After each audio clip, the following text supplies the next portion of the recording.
InsyaAllah kita mula dengan Ummul Quran Al-Fatihah. A'udzubillahi minasyaitanirrajim. Bismillahirrahmanirrahim. Alhamdulillahi Rabbil Alamin. Ar-Rahmanirrahim. Maliki yaumiddin. Iyaka na'budu wa iyaka nasta'in. Ihdinas siratal mustaqim. Siratal ladzina an'amta 'alaihim ghairil maghdubi 'alaihim waladdallin. Amin. A'udzu billahi samil alim minasyaitonir rajim. Bismillahirrahmanirrahim. Alhamdulillah. Alhamdulillahi rabbil alamin. Arrahmanir rahim. Wassalatu wassalamu ala asyrafil anbiya'i wal mursalin wa ala alihi wa sahbihi ajma'in. Qala rabbi shrah li sadri wa yassir li amri wahlul 'uqdatam min lisani yafqahu qawli. Rabbi zidni ilman amma ba'. Assalamualaikum warahmatullahi wabarakatuh. Alhamdulillah. Pertama-tama kita bersyukur kepada Allah Subhanahu Wa Taala. Dengan keizinan Allah, kita diberikan kesempatan pada malam ini untuk bersiaran, insya-Allah, walaupun dalam keadaan masing-masing sibuk dengan perkara masing-masing, tetapi insya-Allah pada malam ini kita diberikan kesempatan untuk bersama-sama berada dalam satu suasana ingat memperingati, suasana kita tolong menolong, takmil wal istikmal. Jadi pada malam ni insya-Allah kita akan cuba sambung sikit daripada perbincangan kita yang lepas, yang mana di dalam perjumpaan itu, dalam pertemuan itu, saya menggambarkan tentang solusi-solusi yang perlu kita buat. Perlu kita buat antaranya ialah, yang pertama, kita menggambarkan keperluan untuk kita sentiasa berada di dalam keadaan berdoa, meminta kepada Allah Subhanahu Wa Taala kekuatan, dan juga kita berdoa. Salah satu doa yang penting ialah doa supaya mendapatkan kepimpinan yang saleh, kepimpinan yang berani. Kita ada banyak menteri. Jadi menteri yang ramai-ramai itu, yang mana satu di kalangan menteri itu yang ada kesedaran untuk benar-benar bersama rakyat, membantu rakyat, begitu. Yang benar bersama Islam, membantu Islam. Jadi kita doa. Begitu juga kita ada raja, ada banyak raja. Dan raja ni dia ada kehidupan dia sendiri. Sultan-sultan, dan mereka ada kehidupan mereka sendiri. Mereka tak sama dengan rakyat biasa. So kehidupan mereka yang penuh dengan mungkin kemewahan, kesenangan tadi.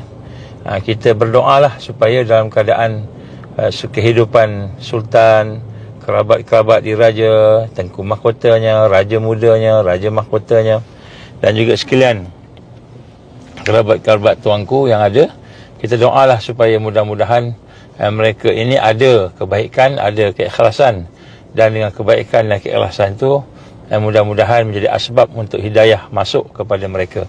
Dan mudah-mudahan daripada hidayah itu mereka akan hidup bersama-sama dengan perjuangan yang sebenar, perjuangan yang hakiki, bukan perjuangan yang sementara, ataupun perjuangan yang kita kata tipu daya dunia, perjuangan yang lahir daripada tipu daya dunia. Contohnya kita memperjuangkan tentang kehidupan di dunia ini, supaya kita ada banyak harta, banyak pengaruh, banyak tanah, jajahan dan sebagainya. Jadi bukan sekadar itu saja, juga bukan perjuangan-perjuangan sukan.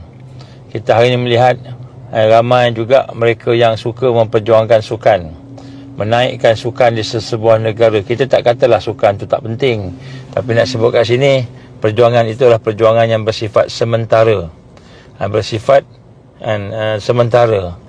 Sama ada sementara kepada orang yang bersukan tersebut, ataupun sementara dari sudut mereka yang terlibat tu, yang menyokong, yang mendukung. Sementara. Kalau kita menang pun ada masa kita kalah. Kalau kita kalah pun kan ada masa kita menang. Jadi kita nak sebut kat sini, perjuangan tu berputar balik lah. Dan perjuangan itu pun tidak akan bawa kita ke mana-mana, kecuali mungkin kita dapat imbuhan-imbuhan dari sudut keuangan, dari sudut kemasyhuran, glamour, dari sudut orang kenal kita, orang nampak kita, orang sebut nama kita. Jadi itu semua adalah merupakan sesuatu yang bersifat sementara. Bayangkan kita telah berjuang, berkorban berbagai-bagai untuk contohnya sukan. Tak kira lah namanya sukan apa pun, kan, tiba-tiba tak sempat kita berjaya, tak sempat tim Malaysia masuk ke Piala Dunia, kita meninggal dunia. Maksudnya ajal kita mendahului daripada cita-cita kita. Jadi kalau cita-cita kita itu setakat nak bawa tim Malaysia ataupun nak membawa pasukan negara kita kepada suatu yang lebih tinggi lagi daripada sekadar apa yang ada ni, maka kita akan dapati rupa-rupanya kan rugilah kita, kerana kita dah mati, benda tu dah tak bermanfaat lah. Macam gelap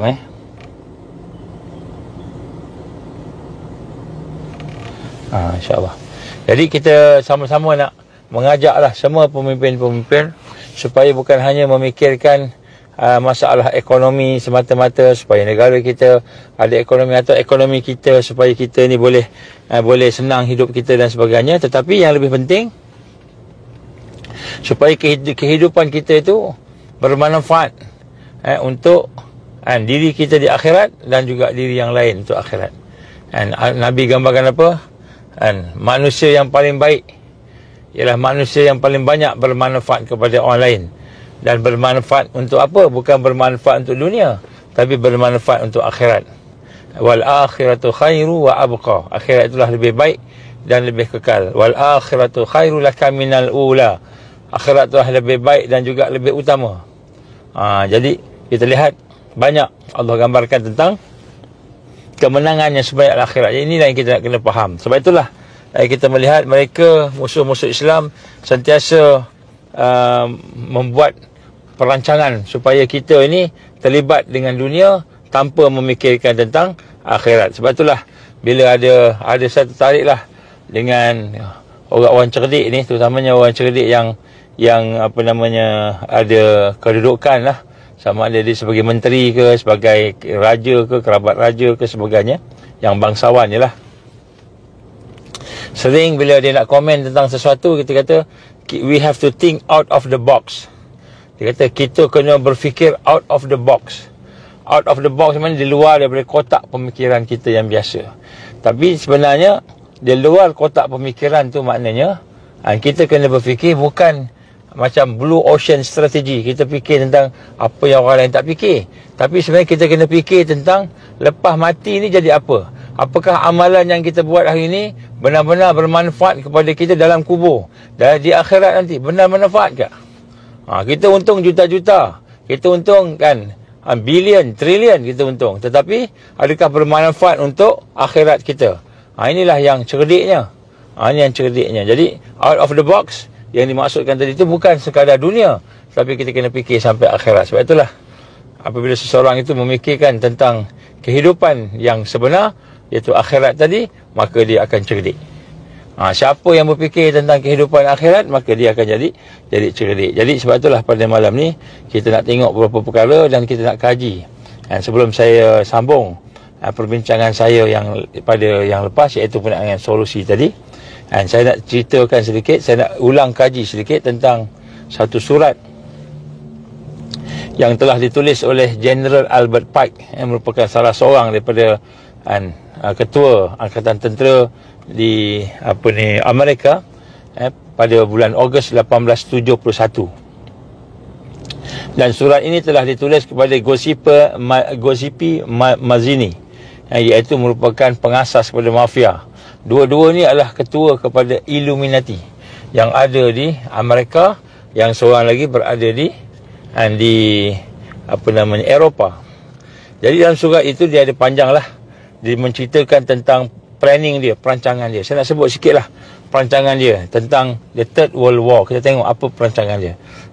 Dia kata the Third World War must be fomented by taking advantage of the differences caused by the agenda, iaitu Illuminati, Secret Society. Jadi perang dunia ketiga ini mestilah dilaksanakan fomented by taking advantage, dengan kita mengambil peluang, mengambil kelebihan kepada perbezaan yang telah dibuat ataupun yang telah dilakukan oleh ejen-ejen kita, iaitu Secret Society, Illuminati, between the political Zionists and the leader of Islamic world.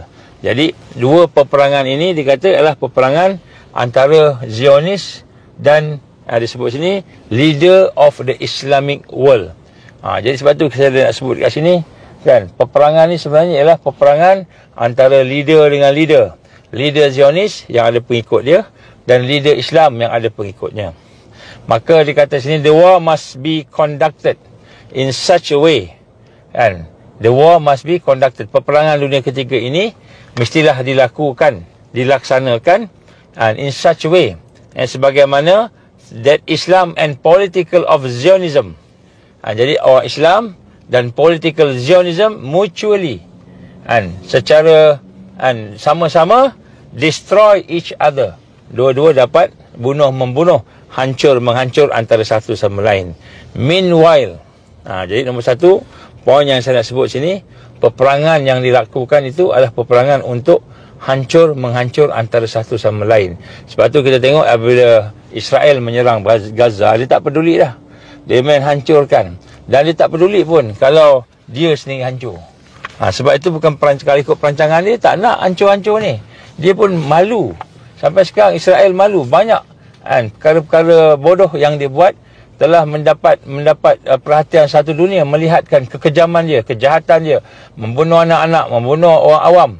Kan? Tapi apa yang digambarkan sini, ini bukan perancangan mereka. Bukan mereka lah sebenarnya yang nak perang tadi, tapi sebenarnya yang menyuruh mereka perang itu ada tangan-tangan ghaib, the hidden agenda, the hidden hand. So dia kata ini, the war must be conducted. Peperangan itu mestilah berlaku di antara Islam dan Zionis tadi, sehingga mereka mutually destroy each other. Dua-dua saling memusnah antara satu sama lain. Meanwhile, the other nation, kemudian negara-negara, bangsa-bangsa yang lain, once more divided on the issue. Dia akan berpecah kepada isu ini, and will be constrained to fight to a point of complete physical, moral, spiritual and economical exhaustion. Jadi akhirnya di dalam dunia ini pun akan ada satu bangsa-bangsa lain, negara-negara lain, yang mana mereka pun akan berpecah-pecah dari sudut dunia. Jadi perpecahan ini memang mereka rangka dengan peperangan yang besar tadi. Sehingga mereka akan fokus kepada isu ini, sehingga isu ini akan menjadi menyebabkan mereka terlibat dengan exhaustion, iaitu mereka letih. Apa dia? A complete exhaustion of physical, moral pun habis, spiritual pun habis, and economical. Jadi nampak, jadi maknanya kita tengok di sini, sebenarnya apa yang mereka cuba lakukan itu bukanlah hanya sekadar mereka ingin nak suruh orang perang. Memang hari ini sebenarnya yang perang ni sebenarnya di belakang Israel ni, kita kena lihat bukanlah Israel saja, bukan Netanyahu, tetapi di belakangnya ada tangan-tangan yang hidden hand. Bismillah.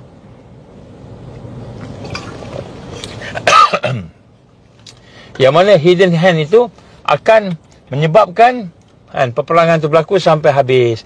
Kenapa dia nak habiskan Zionis? Kenapa dia nak habiskan Islam? Dan kenapa dia nak habiskan negara-negara lain? Ni kita sebut digital ID, kita sebut IHR dan sebagainya ni.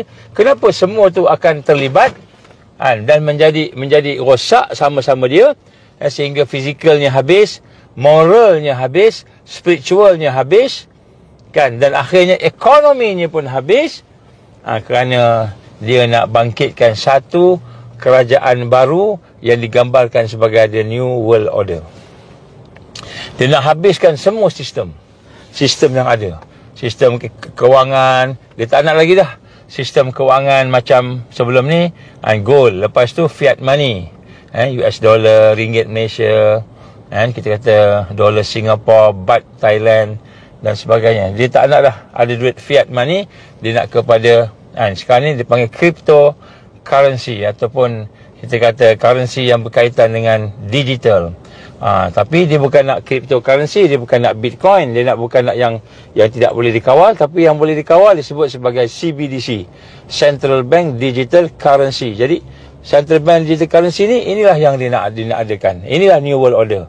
Kenapa? The New World Order ni dia boleh kontrol. CBDC ni dia boleh kontrol. Kalau Bitcoin dia tak boleh kontrol, kalau gold dia tak boleh kontrol, kalau ringgit Malaysia, kalau sebagainya tak boleh kontrol. Jadi boleh kontrol CBDC. So CBDC ni, Central Bank Digital Currency ni, iaitu satu mata wang digital yang dibuat oleh Central Bank, yang mana Central Bank besok terletak di bawah World Bank, maka mereka akan kontrol the whole monetary system. Ini one world monetary system. Ni yang dia nak. Sebab tu dia nak kita perang sampai hancur. Perang sampai hancur. Jadi kita kena faham lah yang ini. Jadi sebenarnya memang mereka nak rosakkan, nak hancurkan. Dan peperangan sekarang ni, kita melihat bagaimana yang berlaku di Palestin, macam-macam dia buat untuk menghancurkan orang Palestin. Jadi mereka ini memang dia punya perancangan dia. Bukan saja letup bom-bom akan berlaku di Gaza, tapi dia akan sekarang ni dah merebak ke West Bank. So dah keluar dalam parlimen Israel, Knesset dia kata kita kena hancurkan juga apa yang ada di West Bank, supaya kita complete control on the Palestine. Complete control, termasuklah Baitul Maqdis. Jadi ini perancangan dia. Jadi pada masa yang sama, orang Islam pun akan bangkit juga, akan lawan. Sebab tu fasa pertama ialah fasa mempertahankan diri. Maknanya selepas daripada berlaku serangan 7 bulan Oktober tadi, fasa mempertahankan diri. Lepas fasa mempertahankan diri, orang-orang Palestin, pejuang-pejuang mujahidin pembebasan Palestin ataupun Al-Aqsa tadi, dia akan mula pergi keluar dengan cara perang gerila. Perang gerila ni menggunakan sniper. Sekarang dah mula sniper dah. Dah mula dah tembak sana tembak sini, cari daripada jauh. Gunakan sniper. Dan selepas daripada tu, mereka akan dikepung, akhirnya mungkin akan terkesan apabila satu dunia kepung orang Gaza ataupun Hamas. Mungkin mereka akan tak boleh nak bergerak ke sebagainya. Pada masa tu masuklah fasa yang ketiga. Fasa ketiga ni apa?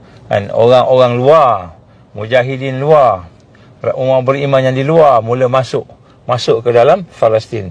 Bila masuk ke dalam Palestin, mereka bermula bertembung. Maka akan berlakulah selepas ini satu fasa di mana orang Islam akan bergabung. Orang Islam akan bergabung. Kalau kita tengoklah semangat orang Islam kita ni, satu dunia dah mula terasa. Bukan orang Islam je, orang bukan Islam pun dah rasa marah sangat kat Yahudi ni. Dah marah sangat kat Yahudi ni. Jadi perancangan asalnya supaya mereka ni akan hancur antara satu sama lain. Jadi kita akan dapati akan ada satu puak yang bersama dengan Zionis atau bersama dengan kerajaan antarabangsa, dan akan ada satu puak yang mana mereka bersama dengan orang beriman. Jadi keadaannya akan sampai ke situ. Bila sampai ke situ, maka berlakulah pertembungan luar biasa. Satu dunia dia akan berlaku. Di Amerika pun dah mula nak bergaduh. Kita tengok contohnya dalam demonstrasi yang dibuat oleh orang-orang Amerika, di kalangan mereka yang menyokong Palestin dengan mereka yang menyokong Israel. Kalau tak ada polis kat situ, memang dah bertumbuk, dah bertembak dah. Dia juga begitu juga di Britain, begitu juga di Perancis, dan di mana-mana. Malahan di tempat kita pun kalau tidak ni mungkin jadi juga Jadi sebab tu kita lihat dia akan berkembang. Berkembang ni hasrat Dajjal destroy. They will destroy each other, and physically, morally, spiritually and economically. Exhaustion, habis Jadi sebab itulah kita lihat peperangan ini akan akan menjadi besar yang digambarkan tadi, maka akhirnya akan membawa kepada kehancuran semua. Bila hancur semua, maka datanglah si Dajjal ini, Melek Messiah ni, Raja Al-Masih ni, datanglah dia sebagai penyelamat. Sebagai penyelamat. Ini dia punya plan. Sebab tu apabila dia plan macam itu, kan, dia kata, dia sebut sini, we shall unleash. Kita akan melepaskan, akan membentuklah, membebaskan the nihilist. The nihilist maknanya orang-orang yang tidak ada nilai. Jenis-jenis orang yang duk main apa ni, game aja. Duk tak ada nilai. Maknanya dia fikir akhirat pun tidak, dunia pun tidak, fikir dia senang aja.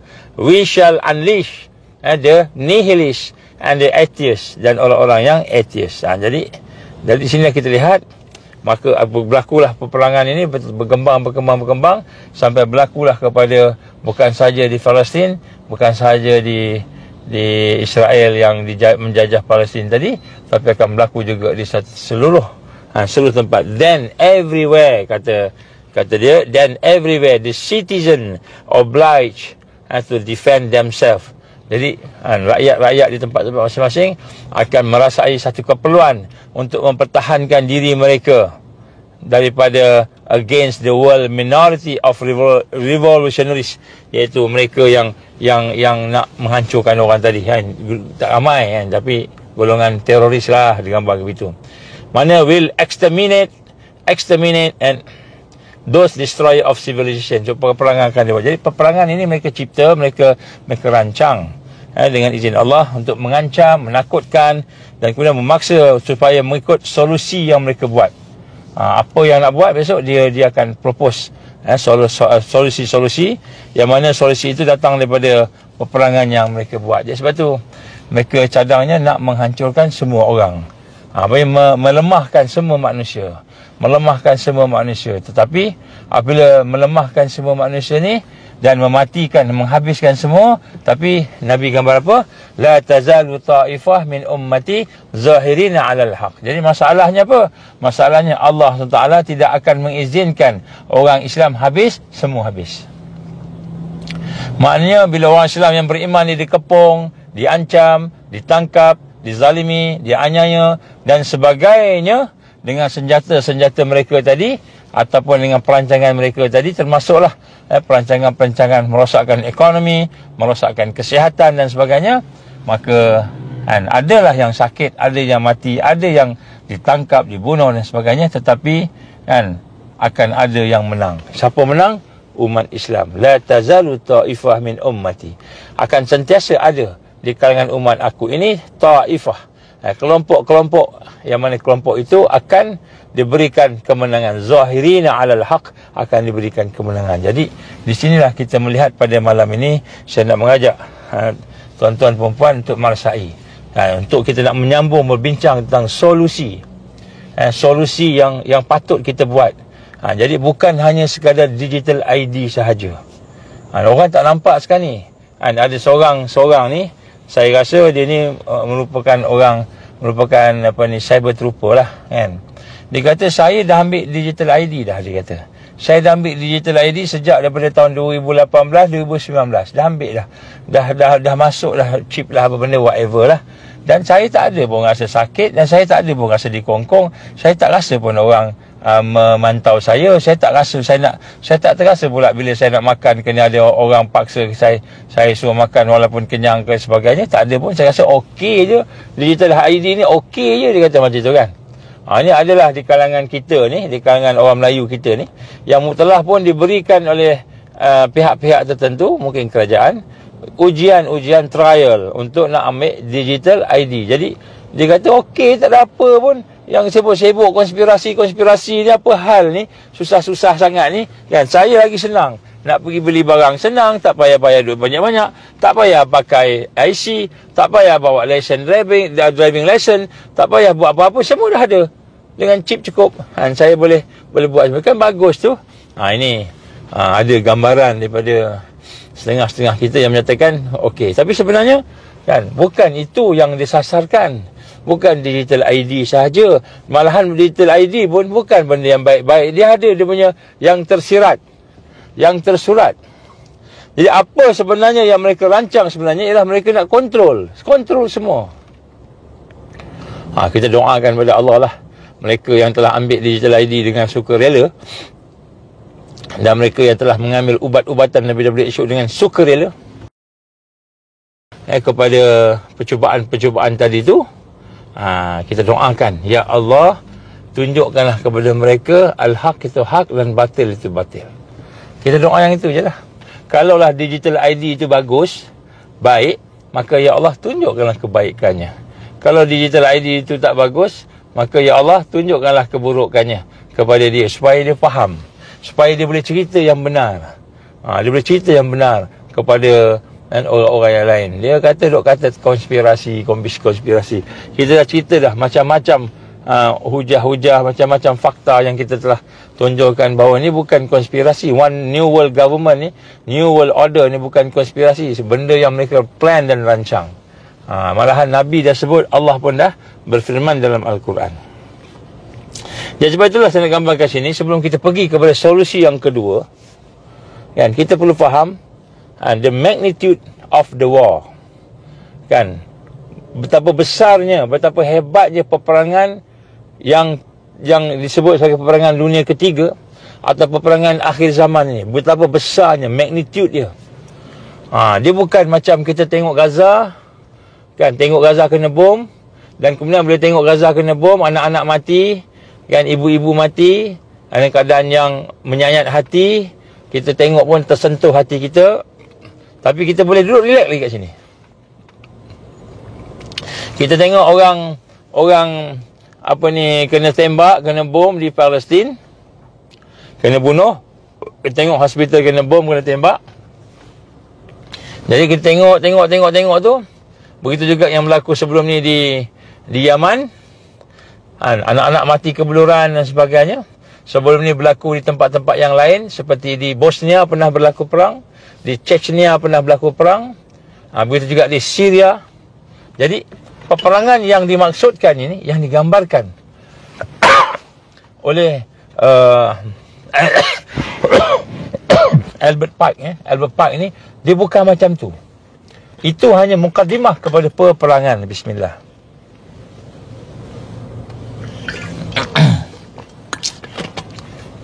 Semua lalu sini tengok, mesti tengok. Lalu mesti tengok siapa dalam tu, apa tengah buat. Ada lampu-lampu ni kan. Inilah keadaan orang yang bercakap seorang-seorang dalam kereta. Jadi nak sebut kat sini, bukan peperangan macam tu. Sekarang ni kita tengok Palestin, kan, kesian. Tapi kita boleh tidur, kita boleh makan tanpa ada kena tembak, tanpa ada kena bom. Kita tengok Bosnia kena, kesiannya, kena sembelih, kesiannya. Kita tengok di Yaman, kesiannya, anak-anak mati, 80,000, 90,000 mati, dengan kebulurannya, dengan macam-macamnya penyakitnya.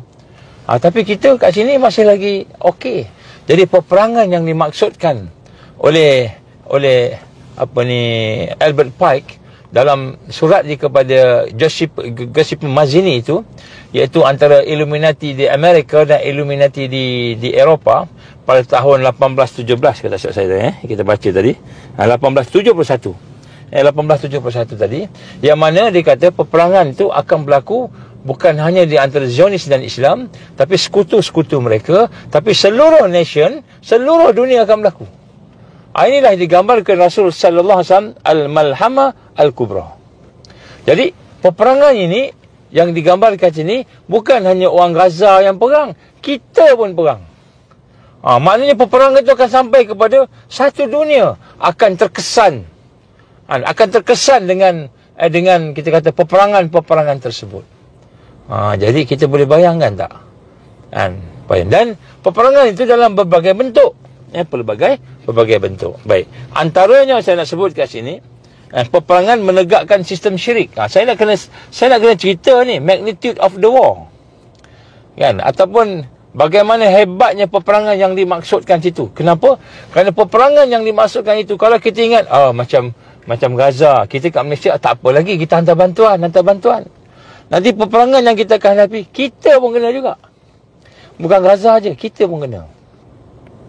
Jadi cuma Bagaimana level intensity tadi mungkin berbeza-beza.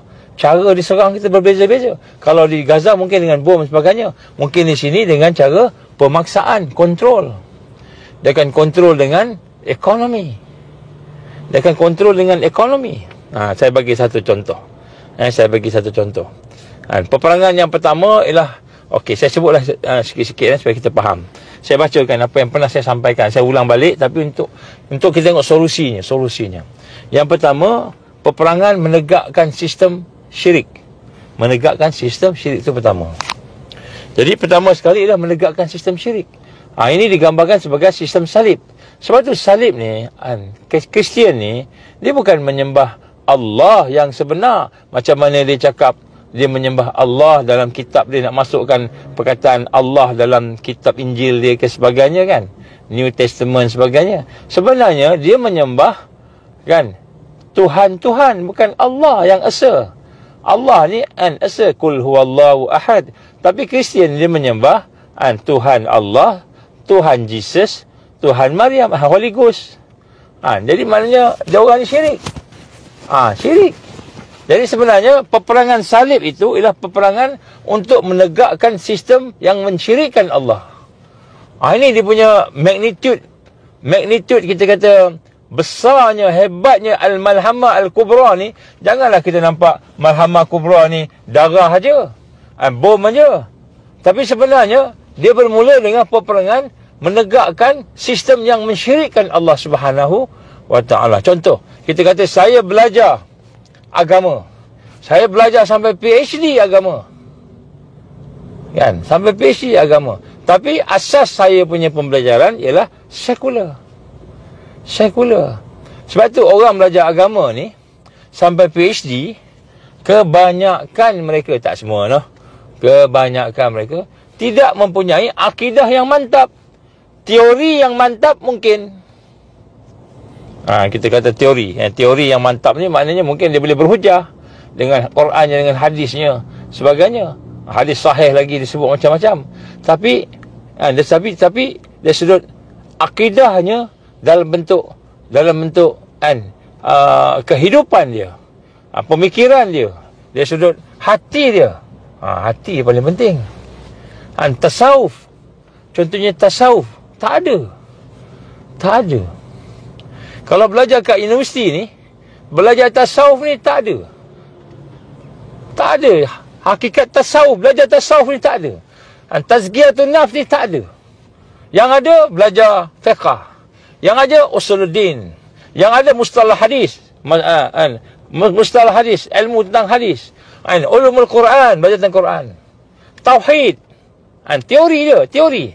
Tapi yang benar-benar membersihkan hati, jiwa dia, sehingga dia boleh merasa bertakwa kepada Allah, dia boleh hidup dengan akidah yang terselah dalam akhlak dia. Hampir tak ada. Tak semualah, tapi majoriti tak ada. Hampir semua tak ada. Saya tak kata semua noh, tapi majoriti. Jadi di dalam universiti ni kita belajar pengajian Islam, tetapi tasawuf tak ada. Sebab itulah bila berlaku, orang tu boleh jawab, dapat A di dalam agama Islam, dalam pendidikan agama Islam, tetapi dia tak sembahyang. Dia boleh berzina. Dia boleh melakukan dosa yang besar, syirikkan Allah. Kenapa? Kerana sebenarnya peperangan yang pertama, sebab itu disebut sebagai peperangan salib. Mari kita menegakkan agama kita, holy war, peperangan salib. Ini peperangan yang pertama. Peperangan salib tadi. Kenapa? Dia bukan nak tegakkan agama Kristian. Dia nak menegakkan sistem yang mensyirikkan Allah. Jadi, kenapa? Kerana bila kita mensyirikkan Allah, Allah tak terima apa yang kita buat. Walaupun kita Islam, kita pandai cakap, boleh berhujah, tapi kosong di sisi Allah Subhanahu wa ta'ala. Sebab tu Nabi kata apa? Inna Allah la yanzuru ila suwarikum, walakin yanzuru ila qulubikum wa niyatukum wa a'malukum. Atau kama Rasul sallallahu alaihi wasallam. Sesungguhnya Allah tidak melihat apa yang ada pada tubuh badan kamu. Kat luar nampak bertudung, kat luar nampak berjubah, kat luar nampak berjilbab, kat luar nampak ada kopiah, ada serban, ada janggut, ada jubah. Kat luar nampak hebat bercakap Al-Quran dan hadis, tapi hati kosong daripada ihsan, kosong daripada ikhlas, kosong daripada taqwa. Hati ni masih fokus kepada ghairallah. Inilah peperangan salib. Inilah peperangan menegakkan sistem syirik. Walaupun belajar agama, tapi asasnya sekular. Walaupun belajar agama, tapi asasnya liberal. Boleh terima pandangan-pandangan yang bertentangan. Kan? Oh, LGBT ni pandangan dia. Tak apalah pandangan dia. Kita tak kacau lah. Boleh terima pandangan dia, tak boleh terima. Kita tak boleh terima pandangan LGBT ni. Kita tak gaduh dengan dia.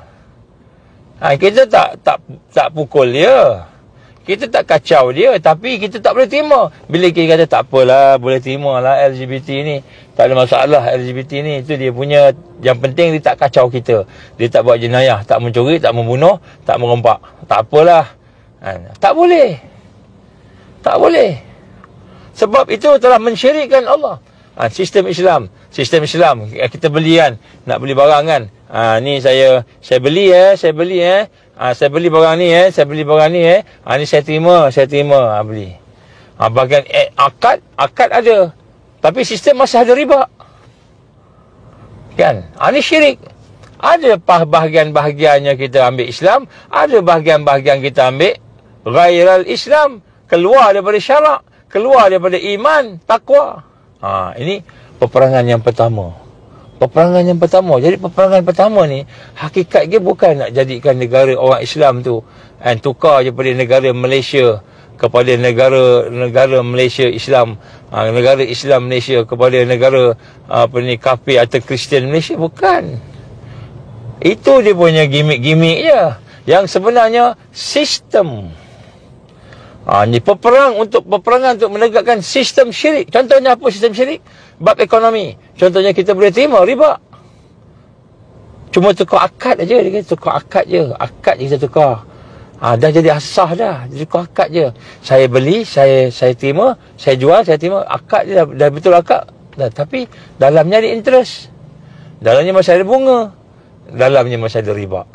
Nampak? Jadi maknanya peperangan tadi saya dapat tadi dia parah sampai apabila manusia mensyirikkan Allah dalam kehidupannya, maka dia tidak akan menegakkan Islam. Walaupun dia melaungkan takbir, Allahu Akbar, walillahil hamd, dia melaungkan takbir, tetapi hati dia mensyirikkan Allah. Hatinya menduakan Allah. Ada Tuhan lain selain daripada Allah. Maka dia tidak akan menegakkan Islam.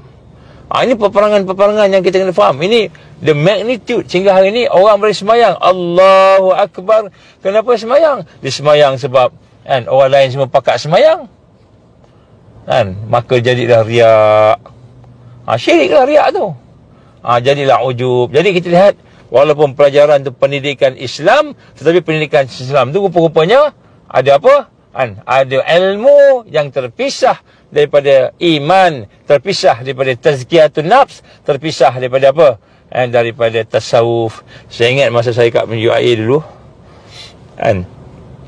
saya buat satu kuliah mingguan. Kita panggil tazkiyatun nafs. Saya buat kuliah tazkiyatun nafs. Saya ingat masa mula-mula saya balik daripada belajar daripada universiti, balik daripada luar negara tu, saya balik, saya buat kuliah tazkiyatun nafs. Penuh.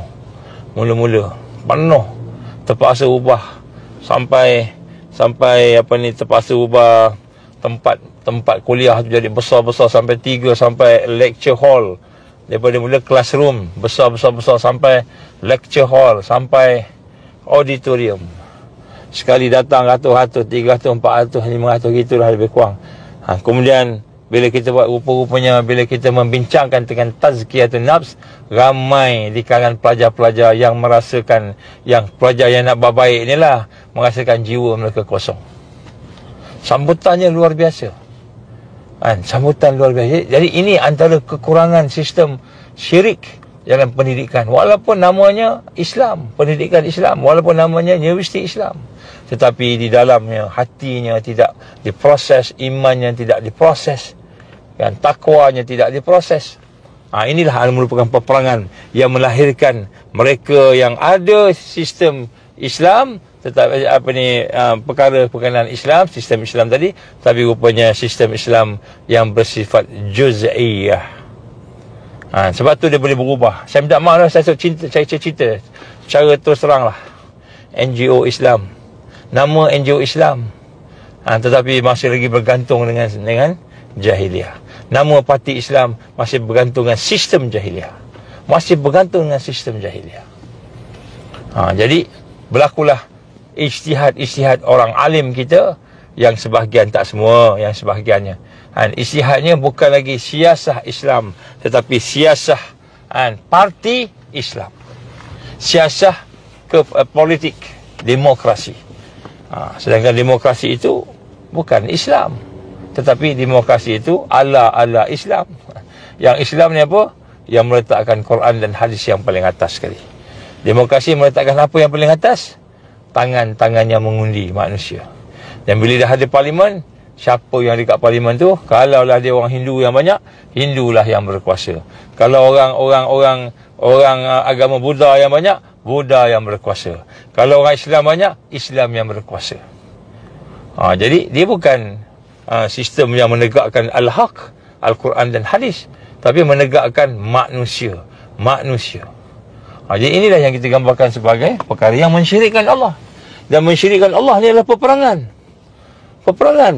Dan inilah yang kita hadapi sekarang. Sebab solusinya tu bukan hanya sekadar solusi kita tengok macam mana nak bentuk kita kata panji hitam, ataupun nak membentuk orang yang boleh memanah, orang boleh berkuda, tetapi nak membentuk bagaimana manusia itu boleh keluar daripada syirik kepada Allah. Dari sudut fikrahnya, kefahamannya, pemikirannya, dari sudut hatinya, dari sudut fizikalnya, akhlaknya, adabnya, semua terkeluar daripada syirik, masuk kepada mentauhidkan Allah. Sebab apa?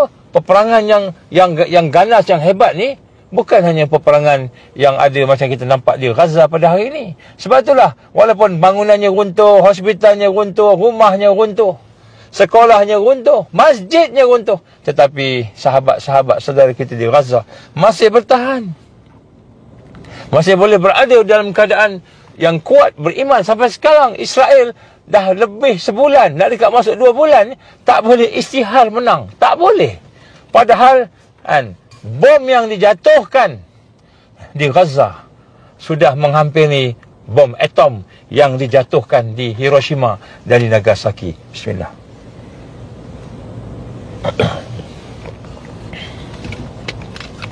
Saya rasa dah lebih dah bom yang jatuhkan. Tapi Allah pelihara, Allah memberikan kuatan pada mereka. Kenapa? Kerana majoriti daripada mereka yang berada di Gaza mempunyai akidah yang kuat, akidah yang mantap. Alhamdulillah mereka boleh bertahan. Menangis, memang menangis, itu fitrah. Sedih anaknya mati, mak ayahnya mati, memang menangis, sedih, kita pun sedih. Tetapi akidah yang mantap menyebabkan mereka boleh bertahan. Sampai sekarang bertahan. Jadi sebab tu kita lihat hari ini, yang dimaksudkan dengan peperangan, yang kita nak kena faham, yang kita nak cari solusi tadi tu, bukan hanya sekadar peperangan untuk berhadapan dengan digital ID, berhadapan dengan HR, berhadapan dengan WHO. Saya akan cerita nanti, sampai waktu saya akan cerita nanti apa mereka plan satu-satu. Saya akan cerita. Dan memang mereka nak kontrol kita. Hari ni orang yang telah mengambil digital ID berbangga dengan digital ID. Setelah dikata, aku dah ambil dah digital ID ni, dah adalah chip semua ni, tak ada apa pun, okey je, tak ada pun mati, tak ada pun sakit. Jadi yang diambil tu uji kaji. Belum sampai lagi peak dia. Peak dia apa? Dia akan kontrol, dia akan kuasai. Itu dia tak tahu bagaimana chip tu boleh digunakan untuk stimulate bioelectrical ataupun bioelectricity yang akan membawa signal tadi. Dia akan bawa, bukan signal elektrik, impulse akan bawa sampai ke jantung, boleh menyebabkan jantung tu jadi heart attack. Boleh nak buat. Sampai ke otak, sampai menyebabkan aneurism. Boleh dia buat. Benda tu senjata, dia boleh buat. Kalau dia nak buat, dia boleh buat lah. Tapi kita tak naklah tuduh apa-apa no. Sampai waktu nanti kita akan tengok, kita akan cakap detail. Tapi maknanya kan, solusi-solusi yang kita nak tengok tak cukup hanya sekadar solusi. Kita kata, oh saya ni nak lari masuk hutan, saya nak pergi ke gua, saya nak selamatkan diri saya. Betul, kita kena ada solusi yang begitu. InsyaAllah saya akan cakap dalam salah satu solusi yang mendatang ni. Saya akan cakap masuk hutan ke, pergi mana ke, macam mana strategi tu kita akan ada dah. Solusi ada dah. Cuma saya sebut sini, mesti bermula dengan kita faham bahawa yang kita diserang bukan digital ID sahaja. Yang diserang ialah syirik ataupun mentauhidkan Allah. Kita ni menjadi syirik kepada Allah atau mentauhidkan Allah. Ini peperangan nombor satu. Sebab tu dipanggil peperangan salib. Dipanggil peperangan salib. Salib ni maknanya peperangan yang menjadikan Allahu Ahad, Allah yang Maha Esa itu, kepada Allah tu ada tiga. Trinity pula. Allah Tuhan Bapa, Bapa Tuhan, Anak Tuhan, Holy Ghost. Jadi ada tiga pula. 3 in 1, 1 in 3 dia kata. Baik. Jadi sebab tu yang pertama sekali, kita bukannya nak sekadar solusinya, bukan sekadar. Sebab tu tak cukup sekadar parti politik, tak cukup. Saya ucapkan tahniah kepada Dr. Sam, kawan saya jugalah, saya pernah lah sekali. Saya tak tahulah dia ingat, saya tak ingat lagi, tapi saya ucapkan tahniah lah menang dalam pilihan raya di Kemaman baru ni. Yang menang, alhamdulillah, kita ucap tahniah lah. Tetapi dia ada tanggungjawab yang besar. Jadi bukan hanya sekadar kita nak tegakkan siasah parti politik, tapi kita nak tegakkan siasah Islam. Selagi siasah kita masih politik kepartian, selagi itulah kita belum pergi mana-mana pun dari dalam perjuangan Islam. Belum lagi. Sehinggalah kita menegakkan siasah politik Islam, bukan politik kepartian Islam. Sebab tu tak sebut kat sini. Jadi kalau kita dah tegakkan, katalah kita Dr. Sam dapat jadi Perdana Menteri menggantikan PMX bulan 12 ni. Ni bulan ni. Ada gerakan untuk nak menjatuhkan Perdana Menteri yang sekarang ni, Anwar Ibrahim. Nak jatuhkan, dia orang nak gantikan dengan Dr. Sam kita. Contohlah kan. Saya dengar, saya tak tahu, saya dengar walaupun saya tahulah juga sikit-sikit kan. Jadi nak sebut kat sini, katakanlah PM kita adalah Dr. Sam, kemudian nak tegakkan Islam, katakanlah semua pakat-pakat tegakkan Islam, maka kita, adakah ini akan diizinkan oleh mereka yang berada di peringkat antarabangsa ataupun yang peringkat di Malaysia ni? Mereka tak akan mengizinkan. Mereka tak akan mengizinkan. Berlaku macam mana pengalaman kita di Algeria. Dah menang dah. Algeria dah menang dah. Buat bentuk kerajaan Islam. Parti Islam menang. Tiba-tiba dalam masa 1 hari 2 hari, kudeta daripada pihak tentera, akhirnya habis dibunuh. Begitu juga pernah berlaku di Sudan. Pernah berlaku di Turki. Yang terakhir pernah berlaku di Mesir. Dah menang dah. Kan? Kita kata Morsi, Dr. Morsi dah menang dah semua sebagainya. Tiba-tiba kudeta, Dr. Morsi kena tangkap, masuk dalam penjara, diseksa. Akhirnya dia jadi dia jadi apa? Dia jadi dibunuh secara indirect kan. Jadi nombor satu, peperangan sebenarnya solusi yang kita, sebab tu kita tengok ni, untuk melihat solusi akhir zaman ni tidak semudah yang kita jangka. Kita ingat cukuplah dengan kita boleh duduk kat hutan mana-mana. Tapi syirik masih berlaku. Cukuplah kita boleh selamat daripada digital ID. Tapi syirik masih berlaku contohnya. Ini baru satu peperangan. Ada lagi peperangan yang lain. Peperangan pendidikan. Sistem pendidikan. Tadi syirik, tadi sistem, bagaimana sistem keseluruhan ni, pendidikan kita. Sistem pendidikan membentuk, kenapa dia bentuk sistem pendidikan tadi? Untuk membentuk tokoh-tokoh yang menyesatkan. Ini banyak tokoh-tokoh yang menyesatkan, merosakkan pemikiran, merosakkan jiwa umat, melahirkan atheist, melahirkan nihilis, melahirkan penyembah-penyembah sains. Saya sebut melahirkan penyembah-penyembah sains, bukan penyembah Allah yang sebenar. Melahirkan munafikun, melahirkan munafikin, melahirkan musyrikin, melahirkan orang yang ada sifat al-wahan. Jadi maknanya serangan tadi tu kan, dia lebih hebat lagi daripada digital signal ni. digital signal pula. Digital ID ni, dia melahirkan tokoh-tokoh yang merosakkan. Sehingga sekarang ni kita lihat sekolah menjadi kuil-kuil. Kuil-kuil untuk menyesatkan akidah umat tanpa kita sedar. Universiti melahirkan graduan yang berkilat dengan logiknya, akalnya, rasionalnya, tetapi akidahnya bercampur-campur, jiwanya kering daripada iman. Nak bertaubat kepada Allah, nak bertaubat dosa-dosanya, susah. Tapi kalau bercakap, hebat. Ini semua adalah merupakan serangan-serangan ke atas sistem pendidikan, sehingga melahirkan tokoh-tokoh yang menyesatkan. Menyesatkan dari aspek kesihatan, contohnya nombor satu.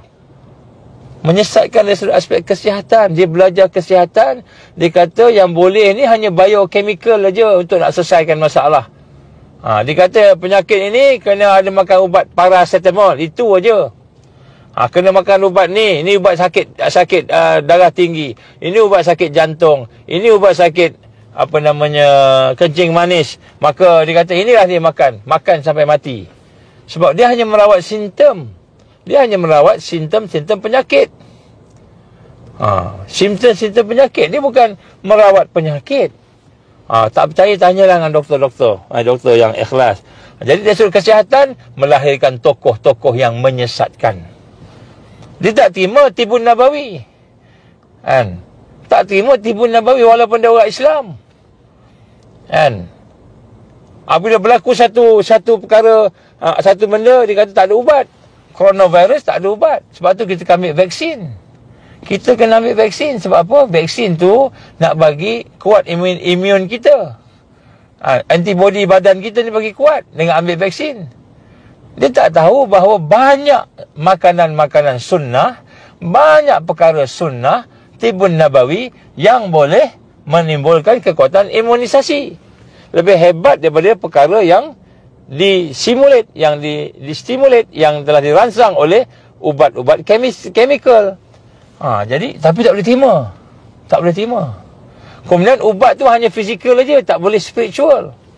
Tak boleh spiritual. Jadi, melahirkan tokoh-tokoh kesihatan yang sesat dan menyesatkan. Begitu juga tokoh-tokoh ekonomi yang sesat dan menyesatkan. Dia bagi fatwa. Bagi fatwa ini haram, ini halal. Tapi fatwa itu berasaskan kepada riba. Bukan berasaskan kepada al-halalul. Perkara yang halal itu adalah perniagaan yang dibenarkan adalah al-bay'. Perniagaan itu dibenarkan. Bukan berasaskan pada perniagaan yang dibenarkan oleh Allah, oleh Rasul. Tapi berasaskan pada riba. Jadi dia punya fatwa itu berasaskan pada riba. Kenapa benda ni betul? Sebab kita kena ada akad, ada ni betul. Tapi sistem tu riba. Jadi melahirkan fatwa-fatwa ekonomi yang sesat dan menyesatkan. Jadi kita tak perasan. Kita ingat, okey tak apa, ni sistem Islam. Rupanya camouflage saja. Tak percaya, tanyalah dengan pakar-pakar ekonomi yang benar-benar ikhlas, yang bertakwa. Jangan tanya pakar-pakar ekonomi yang kerja dia nak bagi fatwa untuk dapat gaji, bagi fatwa untuk dapat duit. Ni betul, ni boleh ni. Ni boleh ni. Kenapa? Dah dia punya akad dan ni betul. Akad dia kita diijab kabul semua. Tapi asasnya masih riba lagi. Masih asas riba lagi. Cuba cek betul-betul. Tidakkah kita mengisytiharkan perang dengan Allah bila kita menerima riba?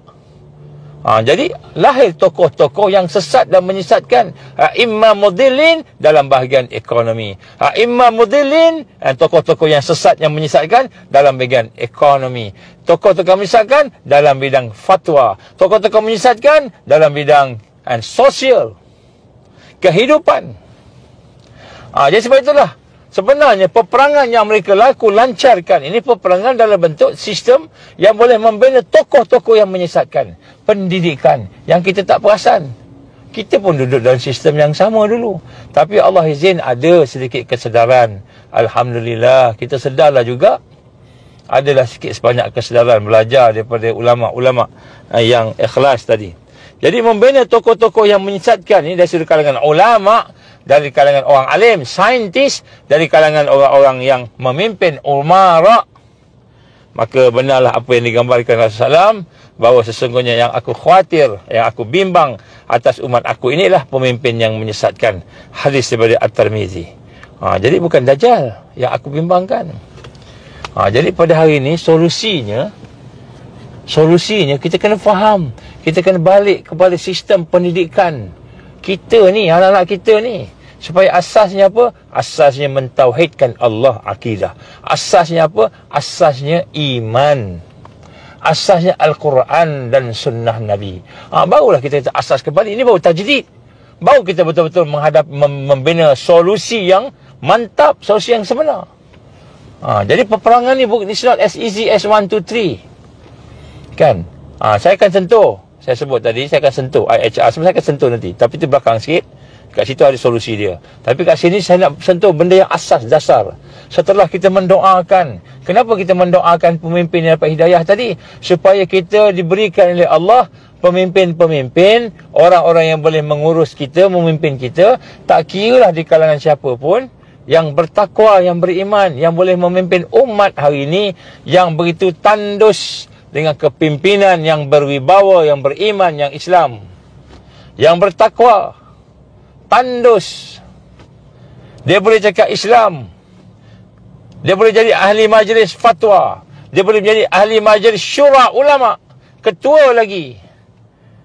Dia kata apa? Vaksin wajib. Vaksin wajib, dia kata. Vaksin wajib. Tapi bila dia ambil vaksin, dia terus buat bekam kat tempat cepat-cepat. Bekam, kenapa nak keluarkan balik vaksin tu? Dia tanya kat dia, Ustaz, kenapa Ustaz bekam-bekam ni? Kan Ustaz kata vaksin ni wajib. Dia senyum. Tak apa, saya bekam ni sunnah. Tapi fatwanya vaksin wajib. Tetapi bila dia ambil vaksin, dia bekam, dia keluarkan. Di mana ni? Pemimpin macam mana ni? Kenapa dia nak selamatkan siasah kepartian, siasah Islam, kepartian politik. Jadi ini yang benda-benda yang berlaku. Benda-benda yang berlaku, kita tak perasan, tak sedar. Kita buat benda yang bercanggah dengan prinsip Islam. Walaupun kita nama Tuan Guru, walaupun kita nama Ustaz, kita tak perasan. Sebab siasah kita bukan siasah asasi Islam. Siasah kita siasah parti politik Islam. Tak kiralah yang namanya UMNO ke, yang namanya PAS ke, yang namanya PKR ke. Bila kita meletakkan siasah parti politik lebih tinggi daripada siasah Islam, maka kita akan kelang kabut kat situ. Kita akan confuse. Maka semua ikutnya. Yang bagusnya, yang menyebabkan parti-parti ada pada hari ini kerana pengikutnya, pendukungnya semua ikhlas. Pendukungnya ikhlas. Yang kat bawah tu ikhlas. Mendukung, sami'na wa ata'na, kami dengar dan kami taat. Itu ijtihad mereka. Allah bagi satu barakah rahmat. Allah tangguhkan kehancuran. Tapi kalau tidak ada orang ikhlas yang bawah-bawah tadi, habis dah. Habis, hanyut. Kenapa boleh berubah? Vaksin wajib, tapi bila dia bagi ambil vaksin, dia boleh bekam, keluarkan balik. Kenapa? Takut. Nanti kan kena saya apa-apa. Tapi dia kata fatwa, dia vaksin wajib. Ini berlaku. Jangan tanya saya siapa dia. Tapi saya boleh sebut nama dia. Jangan tanya saya siapa dia. Saya sebut ni, dia tahu. Orang yang buat tu tahu. Sebab tu nak sebut kat sini.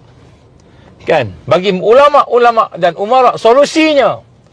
Ulama-umara yang duduk dalam sistem, nombor satu, jangan jadikan sistem manusia, sistem yang bertentangan dengan Allah, sistem yang jahiliah tadi sebagai tumpuan dan fokus kita. Hendaklah kita meletakkan Islam, neraca Islam, Al-Quran dan Sunnah di hadapan kita. Bukan sistem. Bukan kerana nak meraihkan ketua kita, bos kita. Bos nak apa, bos? Bos nak kita cakap macam mana, bos? Kita cakap ikut bos nak. Tak kira lah siapa bos kita. Jadi nak sebut kat sini, kan, bagaimana tokoh-tokoh yang merosakkan itu dilahirkan daripada sistem pendidikan kita. Jadi saya menyuruh pada diri saya menyuruh kepada diri semua. Sesungguhnya, peperangan ini telah melahirkan perangkap-perangkap yang membunuh akidah. Peperangan ini melahirkan perangkap-perangkap yang membunuh akidah. Apakah yang membunuhkan akidah?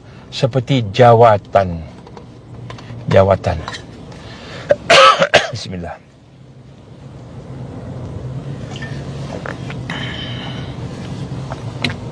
Seperti jawatan. Hati kita hajat pada jawatan sahaja. Memandang tinggi kepada jawatan lebih daripada memandang tinggi kepada iman dan Islam. Lebih daripada amanah yang Allah bagikan, lebih daripada perjuangan Islam. Jawatan tu lebih tinggi, maka kita rosak. Minta maaf saya sebut kat sini lah. Pada zaman Menteri Kesihatan kita, kan, kenapa Menteri Kesihatan susah sangat nak sebut benda yang hakiki, benda yang benar? Rupa-rupanya dah ada jawatan. Siapa naib Presiden WHO? Kalau tidak orang Malaysia, Menteri Kesihatan yang dulu. Siapakah dia naib pengurusi eksekutif WHO sekarang? Kalau tidak menteri kita. Jadi bila dah jadi dapat pegang jawatan, kita nak cakap sesuatu susahlah. Orang dah bagi jawatan, malulah kita nak lawan. Kecuali kita ni pejuang. Saya doakan supaya orang yang memegang jawatan itu pejuang, memahami akan perkara yang sedang berlaku, tak malu Allah dengan jawatan. Sebagaimana ulama-ulama yang terdahulu daripada kita, mereka benar-benar membina satu kekuatan sehingga sampai sanggup masuk penjara. Imam Ahmad masuk penjara, Imam Malik, Imam Syafi'i masuk penjara. Maknanya ialah berlaku sesuatu perkara yang tak sama dengan pihak kepimpinan pemerintah, dan kemudian dimasukkan dalam penjara yang berbeza ataupun dipecat.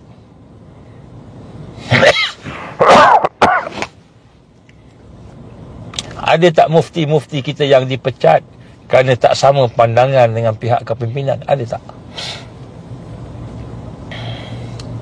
Kita tanyalah diri kita, kan? Bila tak sama yang kita buat, kita cari hujah, dalil yang boleh menjadikan kita menyokong apa yang pemimpin kita nak.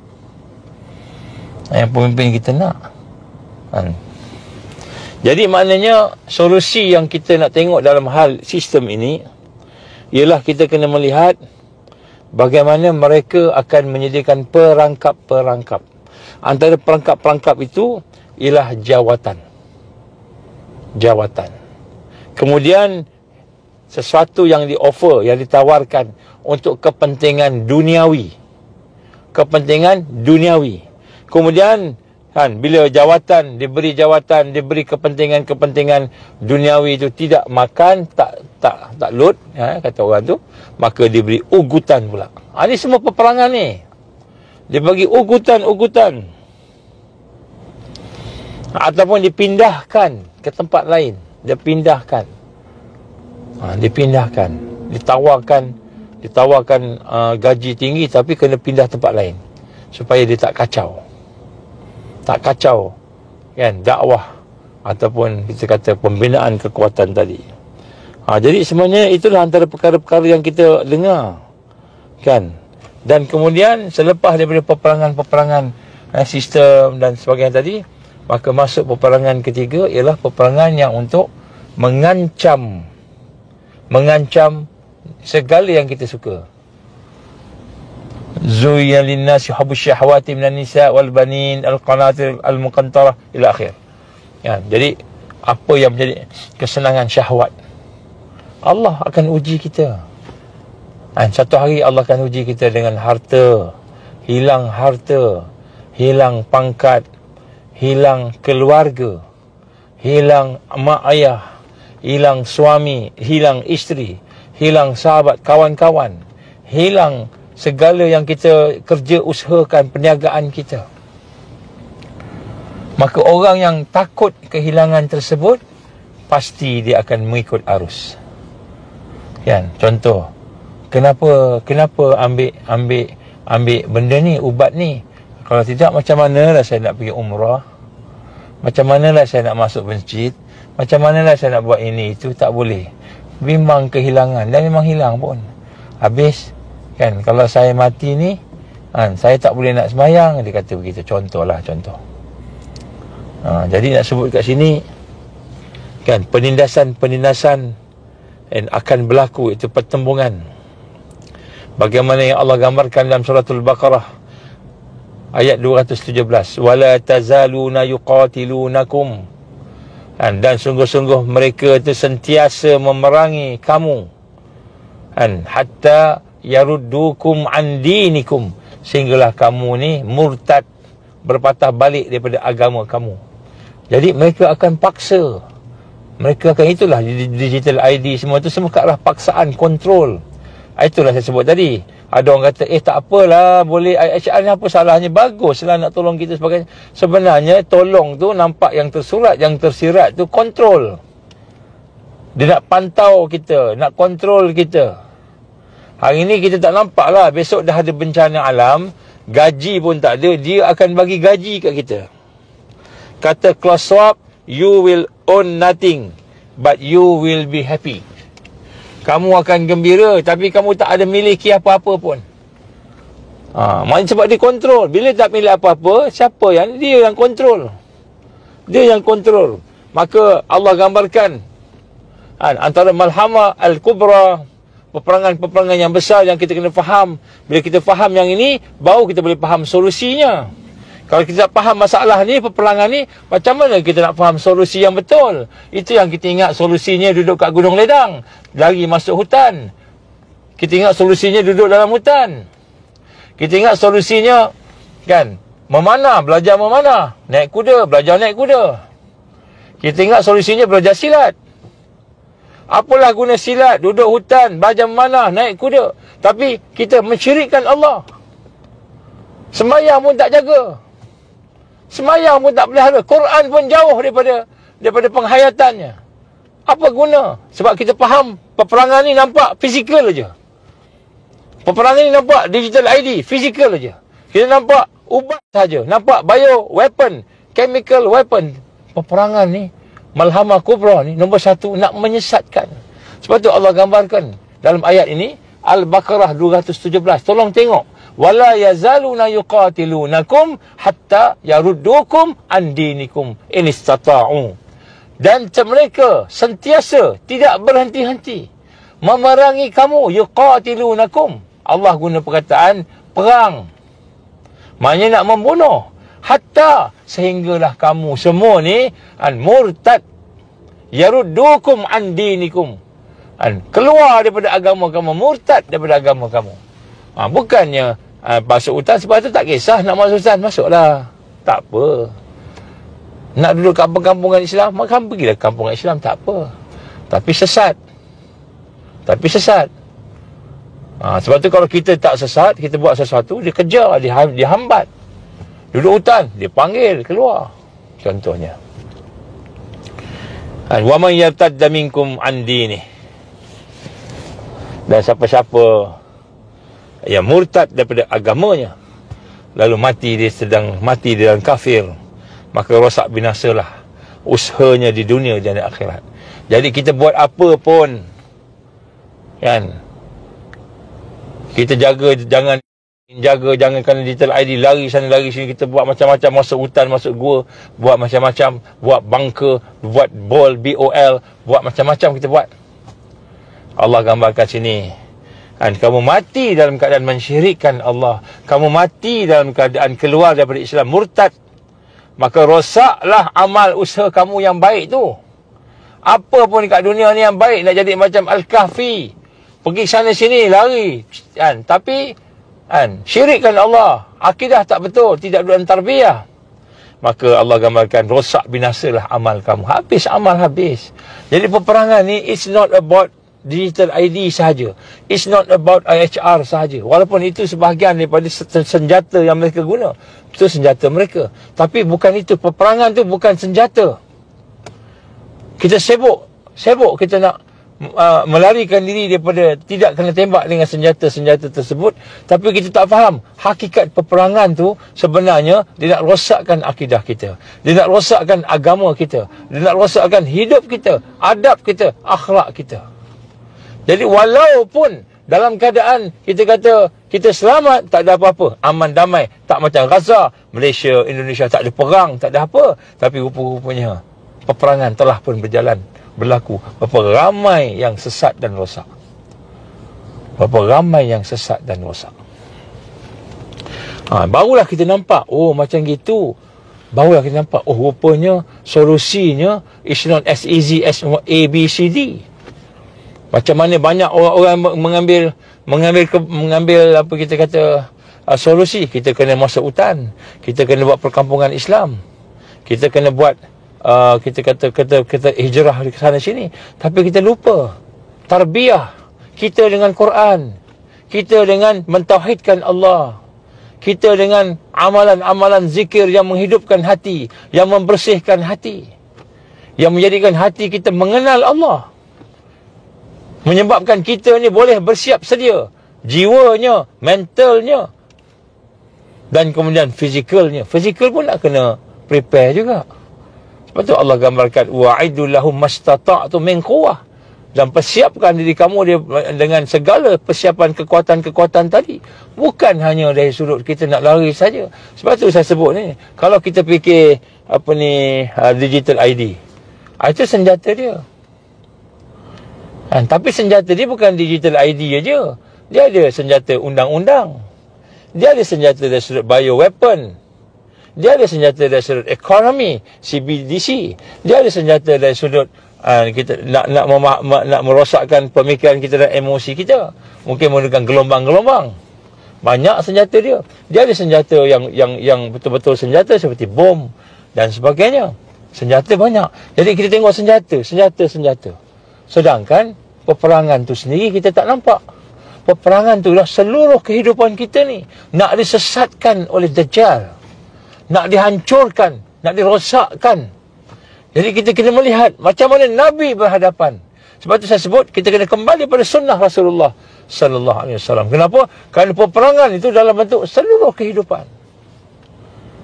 Sebab tu kalau kita kena digital ID, kena dah. Tak boleh buat apa, dipaksa kita. Masa itulah bila kita faham hakikat peperangan tadi, persiapan tadi, solusi tadi, maka pada masa itu kita akan diberi pertolongan oleh Allah, macam mana Nabi sallallahu alaihi wasallam diberikan pertolongan ketika peperangan Badar. Peperangan Badar cuma 300 lebih orang saja. Yang ada pedang 8 orang yang ada pedang.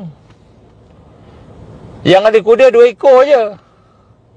Yang lain semua pakai pedang dibuat daripada pelepah tamar. Bukan dibuat daripada kayu jati yang keras tu. Kayu belian dibuat daripada pelepah tamar. Pedang tu macam macam pedang tapi pelepah tamar. Yang ada pedang 8 orang aja. Tetapi Allah memberi bantuan kepada tentera Badar zaman Rasulullah sallallahu alaihi wasallam kerana akidah mereka yang mantap, ibadah mereka yang sahih, kan, amalan mereka yang cukup, Quran mereka, siqah mereka, percaya mereka kepada kepimpinan. Kepimpinan penting. Bukan hanya pandai-pandai seorang-seorang, dia ada jamaah dia. Dia ada kepimpinan yang menyatukan semua sahabat-sahabat, iaitu Rasulullah sallallahu alaihi wasallam. Maka ada strateginya. Bukan kata tak ada strategi, ada strateginya. Kita berkemah ya Rasulullah di sebelah sini, kan, di depan kita ada mata air. Kita jangan duduk depan, mata air belakang, biar mata air kat depan kita. Kenapa? Kerana bila mereka masuk, kita boleh serang mereka. Itu semua strategi perang. Semua strategi perang. Bila nak lawan, pergi lawan dulu siapa. Jadi semua tu strategi perang ada, memang ada. Tetapi dalam keadaan mustada'afin, keadaan mereka yang cukup lemah. Tapi Allah bagi kemenangan. Hari ini kita masuk hutan, tapi kita mensyirikkan Allah. Quran pun tak baca, semayang pun tidak. Kalau semayang pun tak khusyuk, tidak berjemaah. Apakah kita rasa Allah akan tolong kita? Apakah kita rasa Allah akan bantu kita? Sedangkan kita tidak melaksanakan hak-hak yang sepatutnya kita laksanakan sebagaimana hamba Allah Subhanahu wa ta'ala. Ini solusi ni kita kena fikirkan secara komprehensif. Baru kita nampak, oh macam itu. Rupanya peperangan di Gaza ni bukan hanya sekadar peperangan di situ, tapi dia akan sampai ke tempat kita, dia akan sampai ni. Dan persiapannya tu bukan hanya sekadar persiapan kita nak demonstrasi, nak buat semua. Bukan kata tak boleh buat, buatlah, tak ada masalah. Tetapi bukan itu sahaja. Ada lagi. Kemudian ada lagi solusi yang ketiga. Besok ataupun saya akan tambah. Yang ketiga ni, kita kena bersatu. Besok saya akan sebut. Kita kena bersatu. Tapi pada hari ini solusinya apa? Solusinya kefahaman kita, hati kita, perasaan dan pegangan kita, dan amalan, ibadah dan akhlak kita mesti betul, iaitu duduk di dalam tarbiyah Rasulullah sallallahu alaihi wasallam. Kita mesti duduk di bawah naungan Al-Quran. Dua perkara yang tidak akan menyesatkan kita, iaitu Al-Quran dan hadis-hadis Nabi sallallahu alaihi wasallam. Dan yang ketiga, ni yang kedua ni, berdasarkan dua ni, datang yang ketiga. Apa dia? Huraian-huraian ulama-ulama yang muhaqqiqin, ulama yang bersama al-haq, ulama yang muktabar. Jadi kita kena duduk bersama. Duduk bersama di dalam kelompok taifah yang benar-benar membina, menghidupkan tarbiyah, menghidupkan dakwah, menghidupkan jihad. Sebab tu saya sebut JDT. Ini sunnah dia. Barulah solusi itu menjadi sesuatu yang akan mengundang kekuatan dan barakah, mengundang ma'unah dan rahmah, mengundang karamah daripada Allah. Kalau tidak, kita ingat, kita dah okey dah, cukuplah. Saya dah ada camp saya, tempat saya. Saya dah ada ladang saya. Saya dah ada persiapan saya. Tapi kita tak faham macam mana nak mentarbiah, sistem tarbiah tu macam mana.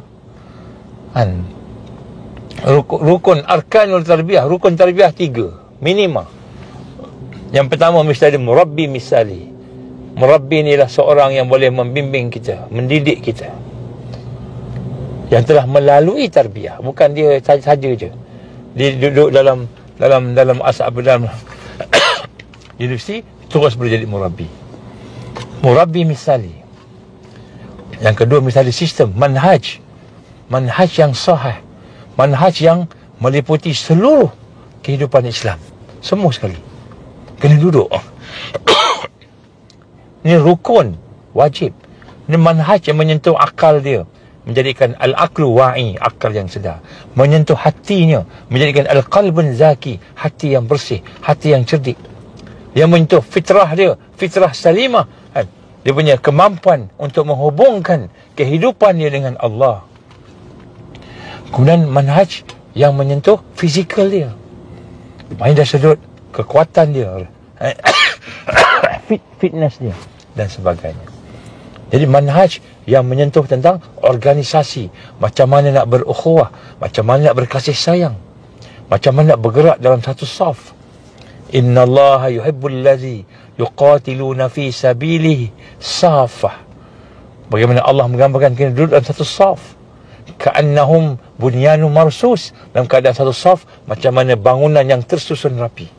Ini semua merupakan manhaj.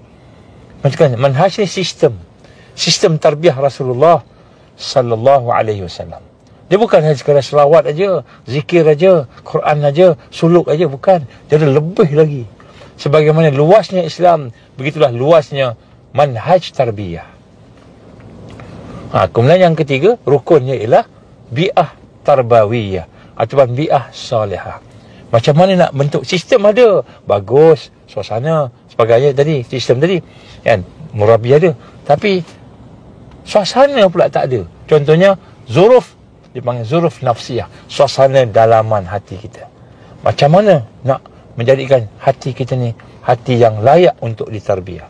Bagaimana nak jadikan kharijiyah, suasana luaran kita, suaranya boleh untuk ditarbiyah? Bagaimana suasana zuruf dakhiliyah, suasana kawan-kawan, sahabat-sahabat kita ni boleh membentuk kekuatan tarbiyah? Ini semua rukun-rukun tarbiyah yang perlu dihurai, yang perlu kita faham. Dia bukan hanya sekadar pergi belajar usrah aja, pergi dengar kuliah aja, tak cukup. Sebab kita nak berlawan dengan Dajjal. nak berlawan dengan Dajjal. Bukan kita nak berlawan dengan orang-orang biasa-biasa ni. Tentera Dajjal, sistem Dajjal yang tentulah komprehensif. Perlu ada kepimpinan, perlu ada orang yang boleh memimpin kita, membimbing kita. Bimbing ni bukan hati saja. Kita kata cukuplah saya dah ada guru mursyid, boleh ajar saya zikir. Bukan sekadar zikir sahaja. Dia berperanan murabbi misali, dia berperanan sekurang-kurangnya 4 peranan dia. Yang pertama sebagai seorang ayah, yang mana dengan kasih sayang sentiasa membimbing anak-anak didik dia. Yang kedua sebagai seorang muallim, dia ada ilmu yang boleh menyampaikan.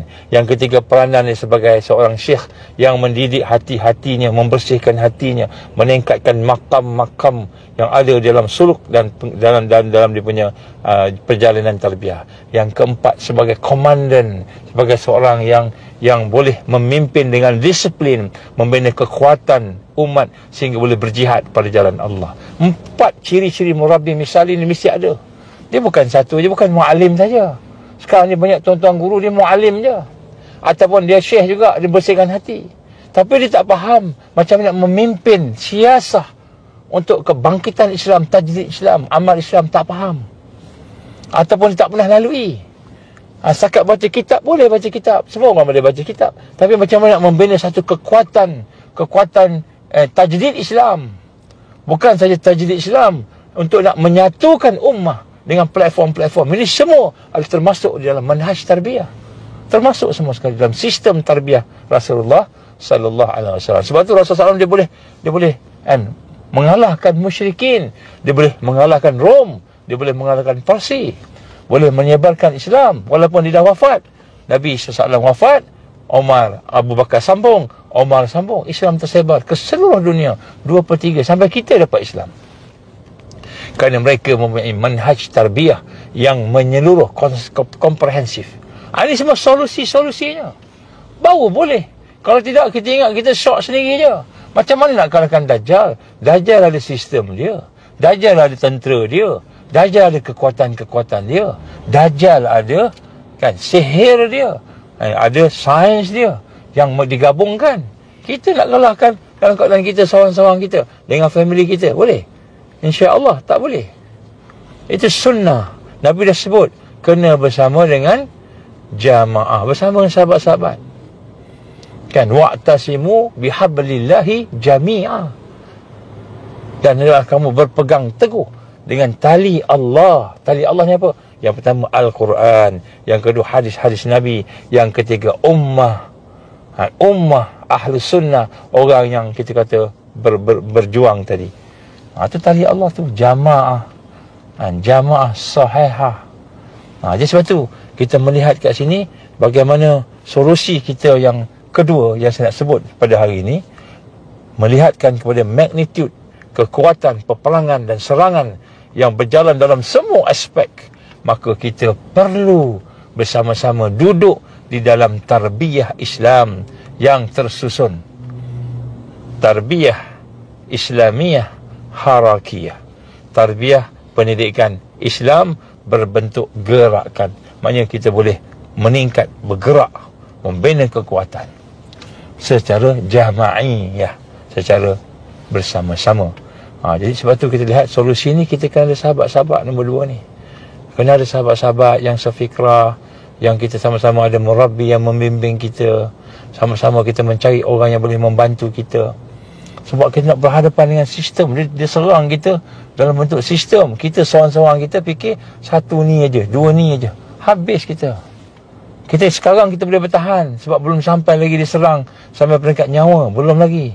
Sampai peringkat keuangan, belum lagi. Sampai peringkat tak ada duit nanti besok, tak ada makanan tak ada, duit tak ada. Sampai peringkat zikir je ada. Macam mana zikir yang hidup? Nabi kata makanan malaikat, zikir. Macam mana tu? Siapa nak bimbing kita tu? Mesti ada murabbi yang boleh membimbing kita. Itu dari sudut spiritual. Bagaimana pula dari sudut daripada sudut fikrah, kefahaman. Macam mana pula dari sudut pergerakan, organisasi. Semua tu disatukan.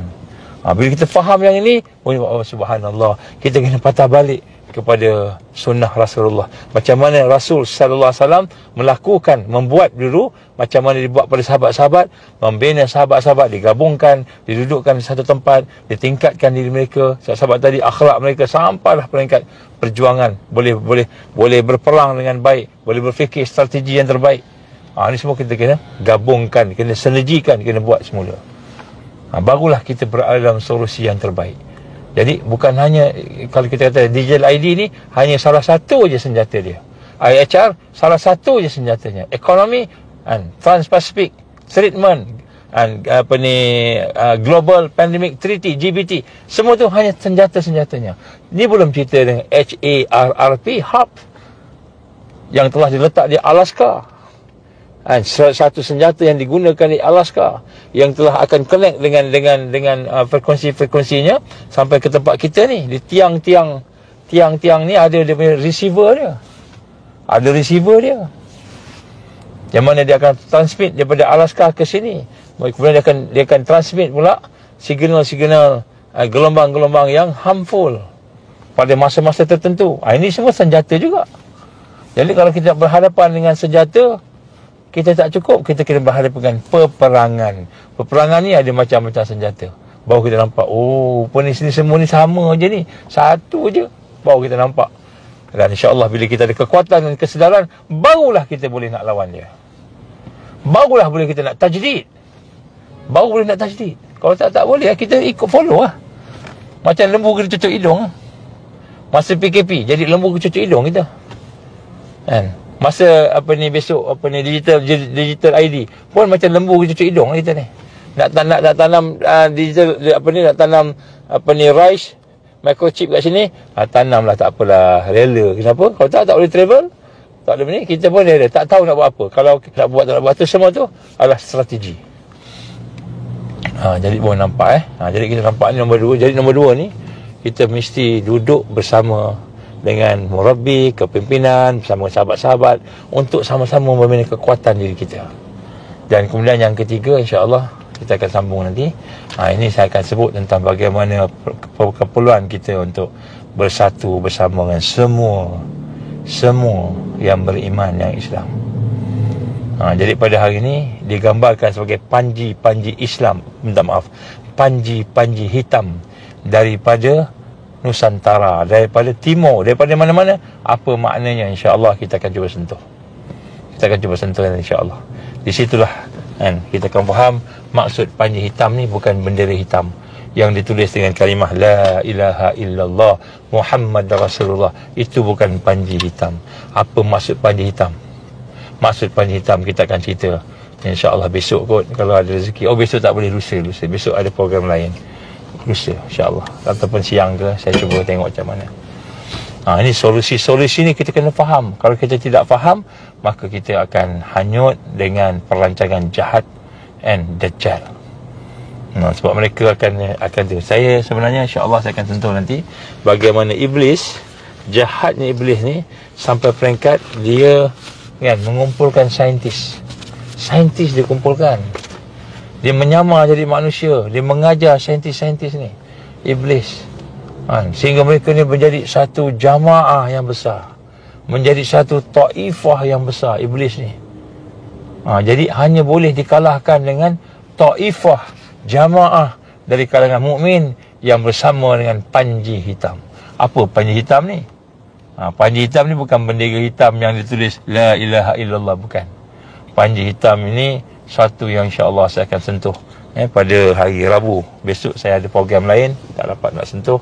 InsyaAllah cuba review lah, siapa yang baru-baru ni tolong review, dan apa yang berlaku, apa yang ada, InsyaAllah kita akan cuba sentuh pada masa yang untuk solusi yang ketiga. Maknanya apa yang kita kena buat. Yang kedua ni pun susah dah, yang ketiga lagi susah. Tapi insyaAllah Allah akan kumpulkan kita kekuatan, kita boleh laksanakan. Sebab tu kita kena doa, Ya Allah, Ya Hayyu, Ya Qayyum, birahmatika nastaghis. Ya Allah, Allahumma ja'alna minal mahdiyin. Minta doa tu, Allahumma ja'alna minal mahdiyin. Ya Allah, jadikanlah kami orang-orang yang mendapat hidayah di akhir zaman ni, mendapat hidayah di akhir zaman. Allahumma ja'alna minal mahdiyin ya Allah. Macam itu, minta ke Allah noh, insya-Allah. Jadi itulah, insya-Allah kita akan dapat kekuatan, diizinkan Allah, kita akan bertemu lagi insya-Allah dalam keadaan yang lebih baik daripada sebelumnya. So saya minta tuan-tuan dan puan, perbanyakkanlah membaca Al-Quran. Jadi di samping zikir-zikir yang kita amalkan, contohnya la ilaha illallah ataupun selawat ataupun istighfar, kita kena banyak juga membaca Al-Quran. Kenapa? Kerana membaca Al-Quran tu akan menseimbangkan zikir kita. Jadi zikir saja tak cukup, kena baca Quran. Saya tahu ramai yang suka berzikir. Zikir ni sampai peringkat mengenal Allah, sampai peringkat fana, mencapai fana'ul zikr ataupun fana dalam zikir. Jadi kita sampai fana zikir, makam fana tak cukup. Kita kena sampai ke makam baqa. Nak sampai makam fana, makam baqa, makam yang sempurna dalam perjalanan hati kita untuk makrifat kepada Allah tadi, kita perlu hidup bersama Quran. Jadi maknanya zikir tadi dia akan panas, dia akan jadi berat. Tapi kita kena sejukkan dia, kita kena hidupkan dia, seimbangkan dia. Tawazun, seimbang dengan Al-Quran. Jadi zikir kena zikir juga, solat sunat kena solat sunat juga, solat wajib memang kena buat, puasa kena buat, puasa sunat buat juga. Tetapi Al-Quran jangan tinggal. Dan Al-Quran ini dia tidak akan lengkap kecuali bersama tadabbur dan juga amal. Maknanya tadabbur dan amal baru dia sempurna pada diri kita, tetapi sempurna dalam hidup kita bila kita boleh mendokongnya, menyampaikan pada orang lain. Maksud mendokong tadi, kita memperjuangkannya dan menyampaikan kepada orang lain, baru Quran tu mencapai kesempurnaan hidup. Kalau tidak, kesempurnaan diri kita baca, mesti ada tadabbur, mesti ada penghayatan ataupun amal. Kan? Tapi itu kesempurnaan diri kita. Kalau kesempurnaan hidup kita, seluruh hidup, mesti kita dokong dan memperjuangkan Al-Quran. Bila kita boleh memperjuangkan Al-Quran, barulah insya-Allah kita ada kesempurnaan dalam hidup kita. Jadi itulah insya-Allah sikit sebanyak sebagai malam ni, mudah-mudahan apa yang saya cuba kongsikan ni dapat memberi manfaat kepada kita sama-sama. Mudah-mudahan sebahagian daripada amalan soleh kita insya-Allah. Jadi insya-Allah izinkan saya nak teruskan perjalanan. Masa dah pukul 11 ni, saya masih lagi jauh lagi perjalanannya. Insya-Allah mudah-mudahan Allah mudahkan semua urusan kita. Mudah-mudahan Allah bantu kita lah dalam segala aspek. Bagi mereka yang masuk lambat ni, tolonglah doa, dengar daripada awal. Dengar daripada awal tadi, kita mula tadi, insya-Allah barulah kita faham. Kalau tidak, kita tak faham. InsyaAllah. Aku li qauli hadza astaghfirullahalazim li wa lakum. Mari kita baca doa. A'udzubillahi minasyaitonirrajim. Bismillahirrahmanirrahim. Alhamdulillahi rabbil alamin. Wassalatu wassalamu ala asyrafil anbiya'i wal mursalin wa ala alihi wa sahbihi ajma'in. Allahumma innaka ta'lamu anna hazihil qulub qad istama'at ala muhabbatik wal taqat ala ta'atik وتوهدت على دعوتك وتعاهدت على نصرة شريعتك فواسك اللهم رابطتها وأدمدها واهدها سبولها واملأها من نورك الذي لا يخبو واشرح صدورها بفيض الإيمان بك وجميل التوكل عليك وأهيها بمعرفتك وعملت على شهادتي في سبيلك يا الله إنك نعم المولى ونعم النصير. اللهم آمين اللهم آمين اللهم آمين. ربنا اتم لنا نورنا واغفر لنا إنك على كل شيء قدير. ربنا آتنا في الدنيا حسنة وفي الآخرة حسنة وقنا عذاب النار. وصلى الله على سيدنا محمد وعلى آله وصحبه وبارك وسلم والحمد لله رب العالمين. سبحانك اللهم وبحمدك أشهد أن لا إله إلا أنت أستغفرك وأتوب إليك. Tuan-tuan, puan-puan, tolong forwardkan tajuk kita pada hari ini, terutama pada sahabat-sahabat kita, keluarga kita. Mudah-mudahan mereka juga mendapat hidayah. Jadi siapa yang tak jadi ahli tu, suruhlah dia jadi ahli, sebab kita buat private kan. Wabillahi taufiq wal hidayah. Assalamualaikum warahmatullahi wabarakatuh.